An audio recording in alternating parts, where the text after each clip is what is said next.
Hey guys, okay, so I was originally going to start today's video with episode 3. And as I'm getting ready this morning, I was curling my hair because no, these are not natural curls. I was listening to episode 5. And as I'm listening, something hit me like I just got hit in the fucking head with a ton of bricks. Okay, check this out. So in episode 5, they talk about the phone records. All right. I have been saying from day one that these fucking phone records are fake as fucking KRATZ. They are so phony. And at first I thought, is it StephenAveryCase.org that made them? Like, who made them? And everyone said to me, you're fucking crazy. They're not fake. These are real records. Look, motherfucker, I know phone records. These are fake. These are not subpoenaed phone records. Now, when I say fake, I don't necessarily mean they're fake like somebody typed them up. When I say fake, I mean that these are not phone records that are allowed in court as evidence. So I'm fucking boiling when I'm listening to this. If I would have made this video an hour ago, I would have been screaming. But my kids had a half a day, so I had to go get them, so I've calmed down a little. But I'm still blown away by this whole fucking case and how many fucking things are wrong. So let me just, instead of giving you a lot of opinion, let me give you facts here, all right? Facts are, I worked for AT&T Mobility for 3 years. I'm very familiar with compliance of AT&T cell phone records. This was in 2009. I'm very familiar with the way things have to go down. As an AT&T employee of that level, I need to know these things because people are going to call and they're going to want to speak to me in compliance and want to know all about how do I get these phone records? How do I get these other records? Okay, so I am more than familiar with the way this fucking shit works.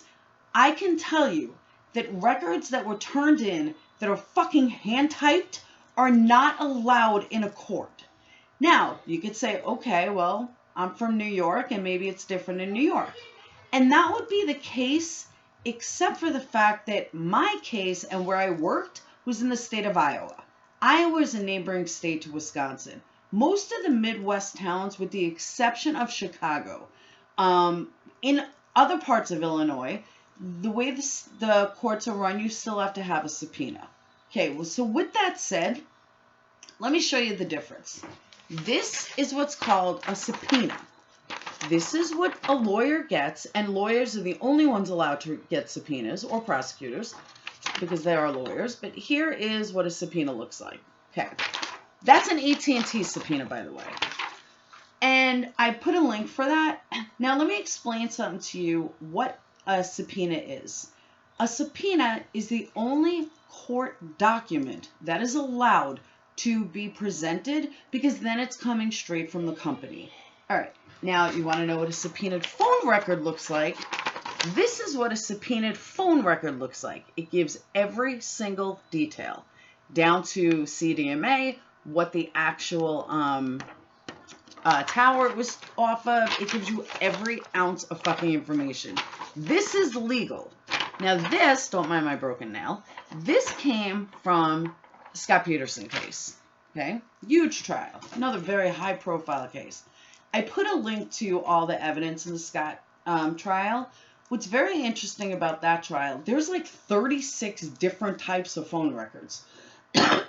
Excuse me. Every single one of them were subpoenaed. Okay, now let's go to Ms. Halbach's case. This is her fucking phone record that was subpoenaed.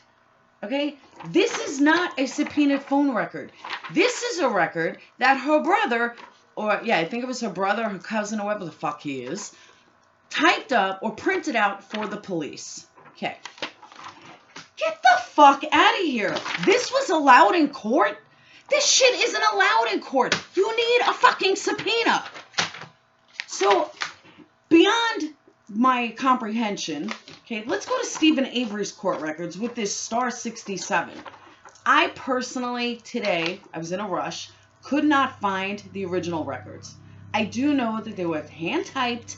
I couldn't believe it. I saw them in I forgot somewhere, but there was a picture of somebody holding them, like one of his lawyers. It was typed up. This is what StephenAveryCase.org, who I actually accused of typing up fake documents before the transcripts came out. He had retyped it because he said he couldn't read it or whatever. Okay, let me just tell you, none of this shit is allowed in court. You can't have this stuff in court. It is illegal. It is not allowed. According to Wisconsin law, it's not allowed. And so 2 months ago, when I told everybody this was fake as fuck and nobody listened to me, nobody wanted to listen, everyone told me, you know, I was fucking crazy and Stephen Avery and nobody's typing up fake messages. Bullshit. This is not real. Okay. So one of the things that pretty much shut me up at the time was they said that the guy from Singular had, excuse me one second, had appeared in court. Are you people fucking retarded? No, he did not appear in court. He fucking spoke via phone, which goes against Wisconsin law. Unless, the only way that it doesn't go against it is if the defense allows it. Think about that for a second. Why the fuck is the defense allowing it? Were they against Avery too? I mean, seriously, I understand that Dean and Jerry did a wonderful job proving reasonable doubt. And technically speaking, that's really all he needed was to prove reasonable doubt. However, obviously that jury is fucking retarded. And they didn't see the reasonable doubt. Okay, whatever. So you didn't see reasonable doubt. But these phone records are annoying. I mean, they boil me because this is not legal. You can't, this isn't records. And to find out that old dude from Singular was on the phone? Who the fuck is this guy? Maybe it was Kratz's nephew. I mean, where is the proof that this guy even worked at fucking Singular? And where is he now? Because he gave his name and said, yeah, I work at Singular? How fucking easy can I go to court and say, yeah, I work at AT&T? I'll even give you my AT&T ID number. Who's going to fucking question it? Did you people not look into this? I mean, seriously. God, this shit drives me nuts. Because this is Law 101. Why am I, Miss Single Mom Web Designer from fucking New York, figuring this shit out that should have been figured out in court? I mean, this is crazy.